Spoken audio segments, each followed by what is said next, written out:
And that brings us to Politics Monday. Here to analyze all this is Tamara Keith of NPR and co-host of the NPR Politics Podcast, and Lisa Lehrer, a politics reporter for the New York Times. Hello to both of you. It is Politics Monday, but let's start with the story that, of course, is headlines everywhere still. It's still very much our lead, Tam, and that is the president's move to strike and kill a leading figure in Iran. From a political standpoint, what does this tell the American people about the president's foreign policy, his strategy? Because he's someone who was saying we need to get out of endless wars, even get out of the Middle East, and yet this move to escalate. How is it being seen? Well, and his position on Iran even has been to have every position on Iran. He's gone from, saber-rattling language to saying that he wants a deal, Iran wants a deal, maybe we can talk.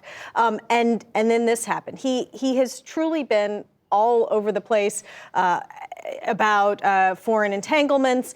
Though one thing is consistent, I went back over years of his statements, and his general view is that if America is going to be involved in foreign wars or other entanglements, that they should get paid for it, essentially, that America should get the oil, America should get the money. It's a view that he has toward Iraq policy and toward Syria and other countries, and that colors, it's a very transactional view of foreign policy, and it colors this as well, these decisions. Does it have an effect on his standing politically among voters, do you think? I think voters know where he is. They know that he's run both as someone who wants to end foreign wars, but also wants to bomb the expletive out of ISIS. In fact, I think that ability to move between those two messages is really a core part of his appeal. He can appeal to, two very different elements of the Republican Party base. So I don't think this necessarily damages his standing, but look, we don't know how this is all going to play out. There are a lot of uncertainties here, and what happens next, and how the Iranians respond, how the Middle East is, if that conflict gets reshaped, will matter immensely to his reelection chances. And interesting, at this point, Tam, Republicans seem to be backing the president. Right. They split with him on his move to let Turkey go into Syria and to have an initiative against the Kurds, who are longtime U.S. allies. But when it comes to this, having a hard line against Iran is very much in line with Republican orthodoxy. A lot of President Trump's foreign policy is outside of Republican orthodoxy, and that's why he's gotten so much pushback on things like Russia and Syria. But here, he's very much in line with the way Republicans have viewed Iran. So, Lisa, let's talk about the 2020 Democrats, and we just heard some of that in Amna's report, where they're coming down on this.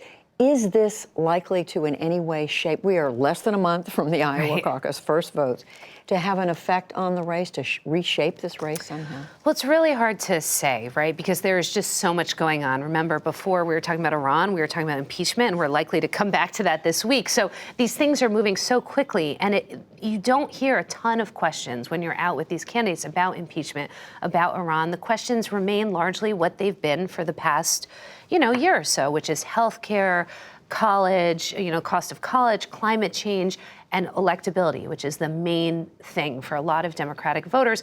But I do think this could strengthen the hand of two men that have been leading the polls for a while, but have been rising in the limited data we have since the holidays, which is Joe Biden, who can run very strongly on his experience in foreign policy, and Senator Bernie Sanders, who's really staked out ground as the liberal messenger, sort of the anti-interventionist face of the party. So this could give a boost to either one of their with campaigns. distinct views Right. on this. Right, and one other person who, in that recent poll, was up there at the top, all sort of tied with the 23-25%, is Pete Buttigieg, who is an Afghanistan war veteran and has been trying to use this moment to boost himself and to argue for his electability. What do you make of this Iowa poll that we were just reporting, that you now have three individuals, no longer Elizabeth Warren, interestingly. She's lost a little bit of ground there, Tam and Lisa. I mean, what do we make of this?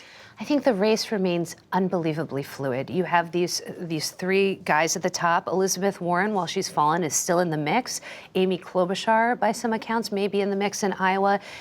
This is a race that from that poll, and a lot can change in a month, of course, could go on for quite a while. You could have different winners of that first 4 early voting states. We're a month out from Iowa, and to me, it remains very unsettled. Right, and then you have Michael Bloomberg, who's invested just massive amounts of money looking past those early states. So if it's like if it isn't a clear decision coming out of those early states, then you head into Super Tuesday when there's a huge number of people voting, and you have Michael Bloomberg, who's invested a lot of money. Now, whether you can actually skip those early states and not be overtaken by momentum is a very open question. But Republicans, the Trump campaign is looking at this and just sort of like hoping that it turns into this extended fight. But the Bloomberg ads that he's running, which we're seeing everywhere because he's spending millions of dollars, they're going after Donald Trump, many of them. Right. In some ways, that's been helpful for the party because it allows them to get out there and really target Donald Trump at a time when they have a very sort of messy primary going on.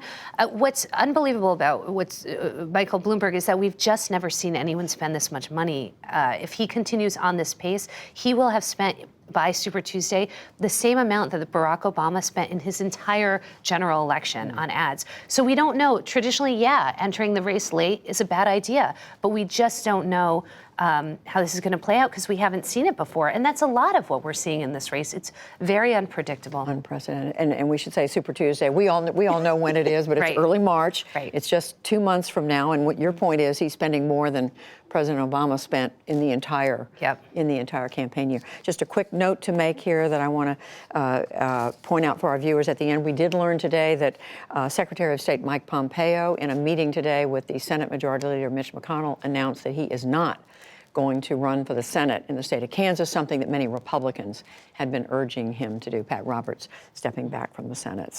So much to watch. Thank you both, Lisa Lara, Tamara Keith. Politics Monday. Thank you. You're welcome. Thanks.